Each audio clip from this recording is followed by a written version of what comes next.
The tempest raged, a furious beast tearing across the Sea of Galilee, tossing a small fishing boat like a child's toy. Inside, seasoned fishermen, hardened by years on the water, clung to each other, their faces etched with terror. Yet, in the stern, amidst the chaos, one man slept soundly, his head resting on a cushion. This was Jesus, the one who had just hours before fed thousands with a few loaves and fish. This isn't just a story about a storm. It's a timeless narrative of faith, fear, and the miraculous power that continues to inspire millions across generations and cultures, especially within the hearts of those in America, young and old. The Sea of Galilee, a body of water renowned for its serene beauty, often held a hidden fury beneath its calm surface. Surrounded by hills, it was prone to sudden, violent squalls that could transform its tranquil waters into a raging inferno in a matter of minutes. It was on such an evening that Jesus, accompanied by his disciples, set out to cross the lake.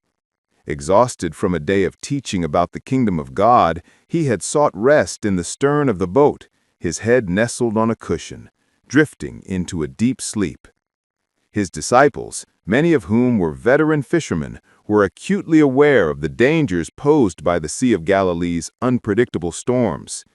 At first, they might have dismissed it as a typical squall, something they could handle with their extensive experience and skill.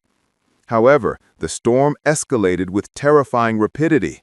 The sky turned an ominous black, lightning streaked across the heavens, and the deafening roar of thunder shattered the lake's peaceful ambiance. Massive waves crashed over the sides of the boat, relentlessly filling it with water. Their vessel, once a sturdy refuge, was now on the brink of capsizing. Panic seized them. These were not novices. These were men who had braved countless storms on this very lake.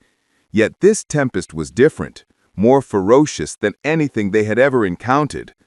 All their experience and expertise proved futile.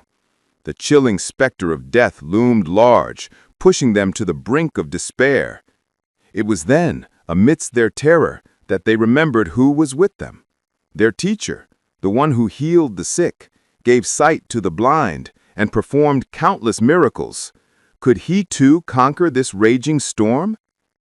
They rushed to Jesus, who remained profoundly asleep, seemingly untouched by the cataclysm unfolding around them. Their voices were laced with a desperate mix of fear and accusation. "Teacher, don't you care if we drown?" Their words weren't merely an expression of fear. They betrayed a deeper sense of abandonment and frustration. They might have thought Jesus was oblivious to their plight, or worse,